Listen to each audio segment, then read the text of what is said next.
got their first win and hung on in the fourth for the first time this season in primetime. Skip would have been perfect with his prediction if the Giants didn't get a safety, taking down Washington 32-21. Eli Manning had a QBR of 92 last night. Ruben Randall and ODB both had a touchdown. So the win puts the Giants a game and a half behind the first-place Cowboys in the NFC East. Herm is still here with us. After seeing last night's matchup, how big of a threat are the Giants in the NFC East? Everyone's a threat in this division right now when you look at it. What has happened? You think about the Dallas Cowboys. When you lose Tony Romo, 34 touchdowns. When you lose Dez, as well as Murray goes to Philadelphia, that's 29 touchdowns. So the Dallas Cowboys, the way they play now, is dramatically going to change. It's going to change with their offensive line. That's the strength of that offense. Their defense is playing fairly well. They haven't played a whole bunch of high-powered offenses yet, but they're going to have to live that way.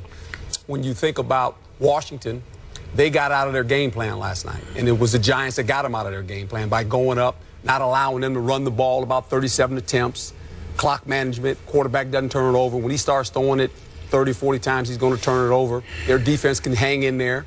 When you think about the Philadelphia Eagles, we don't know who they are right now. This is going to be a big test for the Eagles, in my opinion, how they go in this game. And then you think about the Giants, they're, what, 5 plays away maybe from being undefeated. Yeah. So I think this division, like last year when you watched it unfold, the Giants started off bad last year. But December, to me, is going to determine who's going to win this division. The Giants went 3-1. The Eagles went 1-3. The Cowboys went 4-0. And Washington went through what they went through with the quarterback and all that. They went 1-3. So I think we're not going to know anything. We can talk about we think we know who's going to win this division. We have no idea. Okay. In December, we will find out. Okay, just go on your gut right now. If you had to pick somebody now, and I know it's early and you reserve the right to change, but what is your gut tell? I don't have enough information. I don't have enough information. I really don't. After week 4, I'll have more information. When I see this, when I see the first 4 games of the season get played, then you have a better idea who you are. I think Dallas will still be competitive as long as Whedon is not forced to try to win games. See, the problem with Whedon is this. He's got a strong arm and all that good stuff. He can't extend any plays. It has to be drawn up. He's got to throw it. If the guy's open, he'll hit him. If not, he can't extend plays like Tony Romo. Okay, that's the problem with him. And the production. Well, where are you going to get the production from? I mean, you've got Dez Bryant, as I said, and Murray. That's 29 touchdowns. That's no longer in the building right now. So that's the problem. With the Eagles, we don't know who they are right now. We know that this game, and Skip made perfectly clear, this could be the game where Sam Bradford is no longer the starting quarterback. Because if he struggles, if you're Chip, and it's not your offense, guess what? Okay, you can't change players. The only player you can basically change is a quarterback. You might have to change quarterbacks. It's going to be interesting. Big game. Stephen A., what do you think after seeing last night? Well, listen, I mean, after seeing last night, obviously you have to throw the Giants up into the equation. But the reality is that Coach is absolutely right. You don't know what the hell is going on in the NFC East. The only reason Skip is resolute about his Cowboys is because he believes in them so much, because he loves them even that much more. But the reality is that nobody expected the Eagles to have the problems that they have, number one. Number two, you look at the Redskins. Up until last night, you were looking at their play at the line of scrimmage, the way they were able to run the ball effectively, and it just seemed like they were going to be relevant. When you look at the New York Giants, even though people, pretty much almost everybody, relatively dismissed them because we just said they have a lethal offensive attack, but you wondered about the offensive line's ability to protect Eli Manning. You wondered about their running game. You wondered about their defense. They come after starting off 0-2 and being in position to win both of those games to handle in their business last night, and it was with 5 starters inactive. Victor Cruz wasn't there. Eric Flowers wasn't there. Dominique Rodgers-Cromartie wasn't there. This kid Kuhn wasn't there. You had a whole bunch of people that simply were not available. And so when you look at it from that perspective, you just have to say to yourself, all right, the Giants have to be in the mix. Beeson played last night for the first time as well. So you're going to have at least 4 or 5 starters back in the lineup eventually on the defensive side of the ball. And on the offensive side of the ball, we saw what they could do with just Ruben Randall and Odell Beckham Jr. Imagine what they're going to be able to do once Victor Cruz comes back. So that makes things incredibly, very, very interesting, rather. And so you just have to wait and see, because, again, Based on how Philadelphia was looking over the first 2 weeks, I think it's safe to say that the division belonged to the Cowboys. But then Romo went down.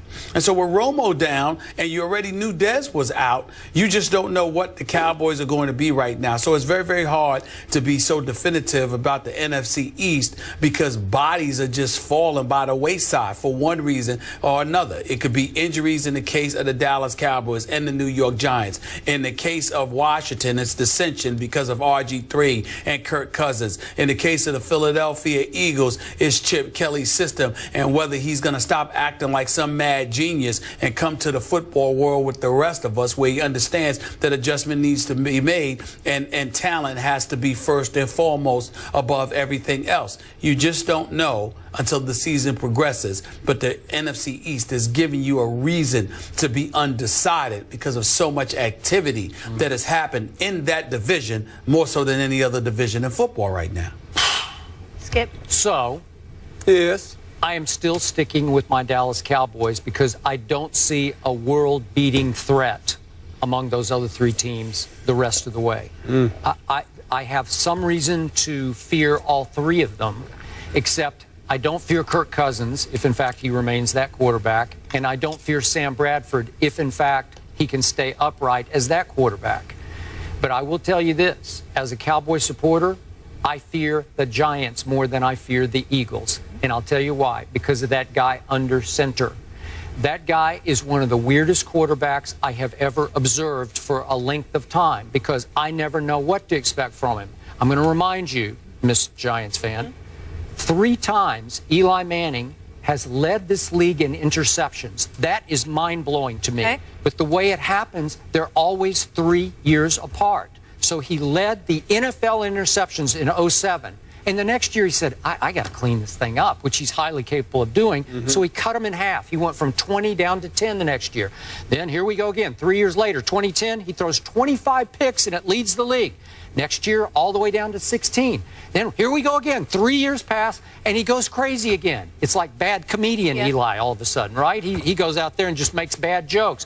And the third time, 2013, he throws 27 interceptions. It's just a disaster for the team. But the next year, 2014, he cuts it almost in half, all the way from 27 down to 14.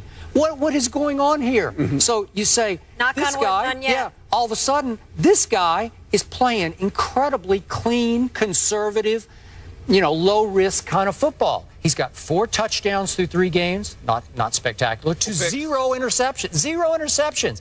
He's completing 65% of his passes. A lot of them are little dinks and dunks, but every once in a while, he can go down the field when you least expect it. Hit 9 of them last night at 20 or more yards. I know, like every once in a while, but for the most part, it's just bing, bing, bing, bing. Like I'll make this little pass. I'll throw it to the 2 tight ends occasionally, and that guy scares me to death as a Cowboy because he can do things. If he hadn't made one mental blunder on 3rd down on opening night when he threw it out of the end zone, and the coaches were somewhat complicit there also, but still, that cost them a game they should have won about 12 ways. Am I right about that? That's right. And we all agree they should have won.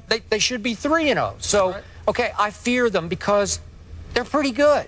They're pretty good on defense. I said after opening night, I told both of you, I said, hey, your Giants played pretty good defense against Romo until it was time, and then Romo just blew up and down the field. But in the end, they're going to be pretty good.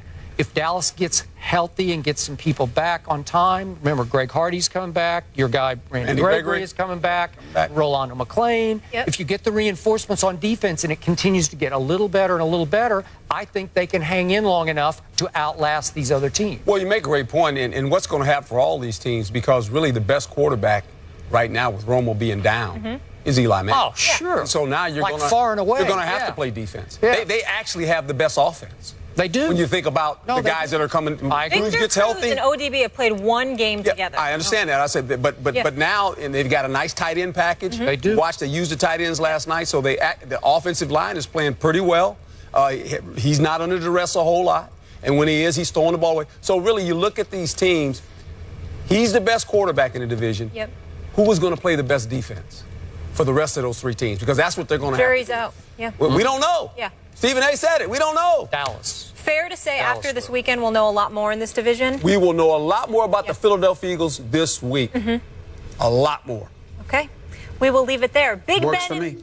Big Ben and the Steelers, Herm, thank you so much. You'll be back later? Yes. All right. We're going to talk about the Steelers coming up here. They exploded versus the 49ers last week. Will they be able to repeat this performance this week against the Rams? That's the matchup we'll dive into next. Keep it here.